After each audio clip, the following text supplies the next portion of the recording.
Hello class ninth. Today we are going to start with the topic Supreme Court. Just open your books on page number 43. The Union Judiciary, the Supreme Court. Main objectives: necessity of independent judiciary, Supreme Court of India, functions, powers and duties of Supreme Court, independence of judiciary. Before discussion of the topic, we must know the following terms like federation, group of states with center government but independent in internal affairs. Judicial review, power of a court to decide whether a law or decision made by the government is constitutional. Single integrated judicial system means all the administration in courts has to be based on similar principles and has one apex court. Convention, a way in which something usually done. Sovereign, having complete and independent power of authority. Privy Council, formal body of advisor at private and secret level. NJAC, National Judicial Appointment Commission. Citizen, a person who is legally recognized. Necessity of an independent judiciary. Under our constitution, our judiciary is the single integrated system of courts for the union and the states, with the Supreme Court at the apex by the single integrated system. Judicial system or court system is called the judicial system. The court has power to make decision and also enforce the law. Why? To solve the disputes. Judicial system consists of judges and another magistrate who form the bench or core of the judicial system. In India, Supreme Court is the head of the entire judicial system, which not only supervises but also exercises control over the functioning of the other courts. An independent judicial setup is a must for any federation. It ensures an authentic interpretations of the constitution and also resolve disputes. Let's come to the reading part. Just have a look on Supreme Court of India. Lesson number 4.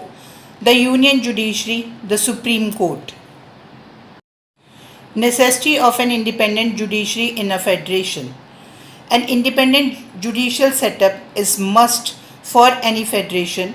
It ensures an authentic interpretation of the constitution and also resolve disputes, constitutional or otherwise, between the union and a unit or units of federation. It means there is a great need for the independent judiciary which can protect the law. Moreover, judiciary resolve disputes between person to person, state to state, union to state, etc. with genuine understanding and explanation of the constitution. The Constitution of India also provide for such a judicial setup in India. It differs from that of the USA in certain respects. Number 1, we have a single integrated judicial hierarchy of the whole of the country. In the USA, there is a double judicial setup. They have separate federal laws and a federal judicial system distinctly for the federal constitution. For federating units of the states of USA have their own judicial system. It means India is having the single integrated judicial system, which means all the administrations in the courts has to be based on the similar principle and has one apex court, that is Supreme Court. On the other hand, USA is having double judicial setup because they have separate federal laws and federal judicial system. Every state of USA is having their own judicial system. That is the basic difference between the judicial system of India and USA. Second, in the USA, the provision of the judicial review. Judicial review means any law passed against the constitution that would be declared null and void. Of the law passed by the legislature and executive action of the president are automatic, means they are working itself but without asking. But in India, it is only on the request by citizen or group of citizens that a Supreme Court or High Court may take up such laws on action for review. The second difference is related with the judicial review. In USA, the judicial review is automatic, and in India, the judicial review is taken on the request of citizen or by group of citizens. We have a single integrated judicial system for the whole country. Each lower court is subordinate to its higher one and with the Supreme Court at the top. Thus, the Supreme Court is the highest court of appeal in India. Means in India, we are having the single integrated judicial system, which means the administration in the court has to be based on same principle and has one apex court, means that is the Supreme Court, and the other courts which works at the state level and the district level, and they all are subordinate to Supreme Court. District courts are subordinate to high courts, high courts are subordinate to Supreme Court, and Supreme Court is the apex power. Supreme Court of India, which is the highest court. Just have a look on the table. Supreme Court at the top, then High Court at the middle, District Court at the bottom. District Court works at the district level, High Court is the highest court of the state, and Supreme Court is the apex court. It is constituted according to the Government of India Act 1935. It is the highest constitutional court with the power of judicial review, means if any law passed by Parliament which is against the Constitution, that would be declared null and void. Now just come to the reading part. Supreme Court of India. Supreme Court of India is a legacy of Federal Court of India, constituted according to the Government of India Act of 1935. The decisions of Federal Court could be taken on appeal to the Privy Council of UK. But now, as India is a sovereign state, the Supreme Court is the highest court of appeal. It means the Federal Court of India was constituted according to the Government of India Act 1935. At that time, India was under the control of British. The decisions which were made at the federal courts were taken to the Privy Council. Privy Council means formal body of advisors of UK for appeal. But present, India is a sovereign country and India is independent country. Now the Supreme Court is the highest court of appeal. Composition, appointment of judges. Supreme Court of India consists of a Chief Justice and some other judges, the number of which may be fixed by the Parliament from time to time. At present, it consists of the Chief Justice and 33 other judges, that is, total is 34 judges. It means Supreme Court consists of 34 judges, 1 Chief Justice and 33 other judges. The number of judges are fixed by Parliament time to time. Now question is there, who is the Chief Justice of India? The answer is Justice Sharad Arvind Bobde, and he is the 47th Chief Justice of India. He was appointed on 18th November 2019. The Chief Justice and other judges of Supreme Court are appointed by President, but he does not have a free hand in the matter. He must consult the Chief Justice of Supreme Court before appointing any judge of it. In the matter of appointment of the Chief Justice of India, he shall consult such other judges of the Supreme Court and of the High Court as he may deem necessary. But over the years, a convention has developed where the senior most judge of the Supreme Court is appointed as the Chief Justice of India.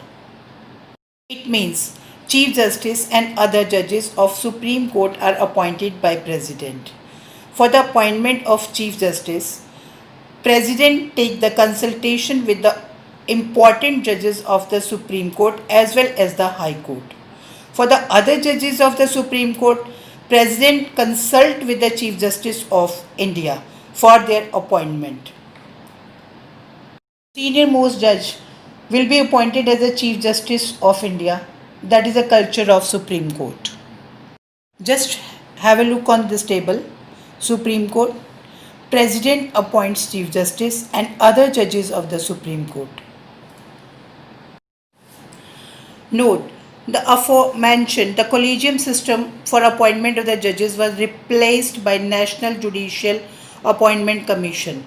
The NJAC Act came into force in April 2015. In October 2015, the Constitution Bench of the Supreme Court upheld the collegium system and struck down NJAC, National Judicial Appointment Commission, as unconstitutional. Hence, in the 99th Amendment Act, it was declared null and void.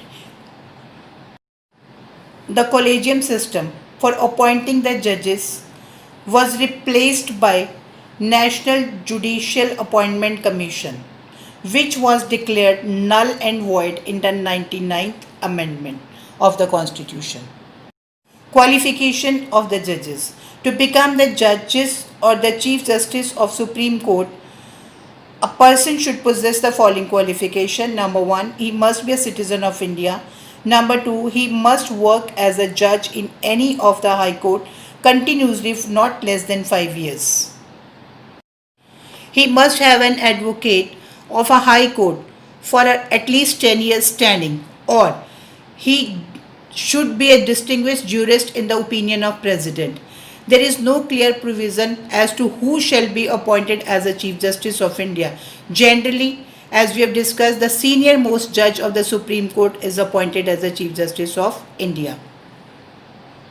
To become the judge of the Supreme Court, person must be a citizen of India. He must work as a judge in any of the High Court continuously for 5 years, or he must work as an advocate of a High Court not less than 10 years, or he should be distinguished jurist in the eyes of President. And there is no clear provision for the appointment of the Chief Justice. Generally, there is the senior most judge is appointed as a Chief Justice of India.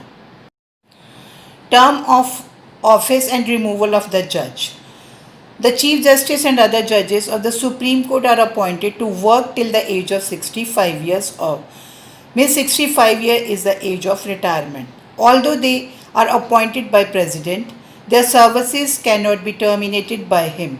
They can resign from their post of their own accord whenever they like.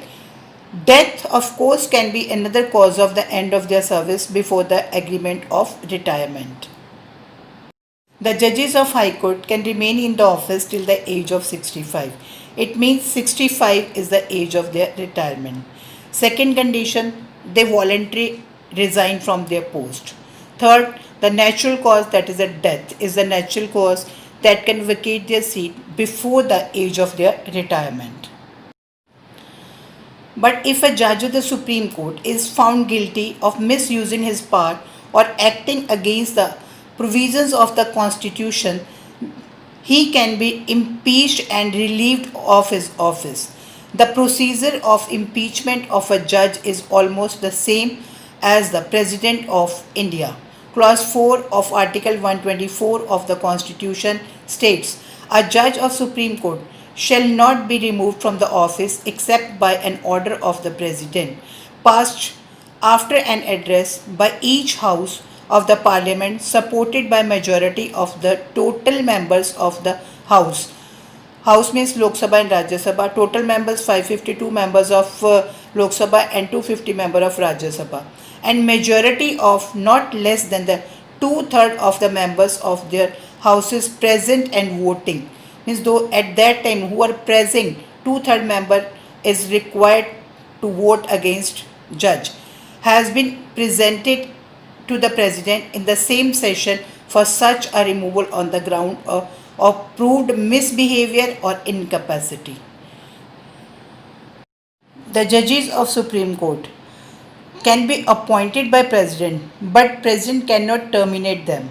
They can be removed through the process of impeachment, and the same procedure is followed for the impeachment for the President, and as it discussed in the clause 4 of Article 124 of the Constitution, as we have discussed.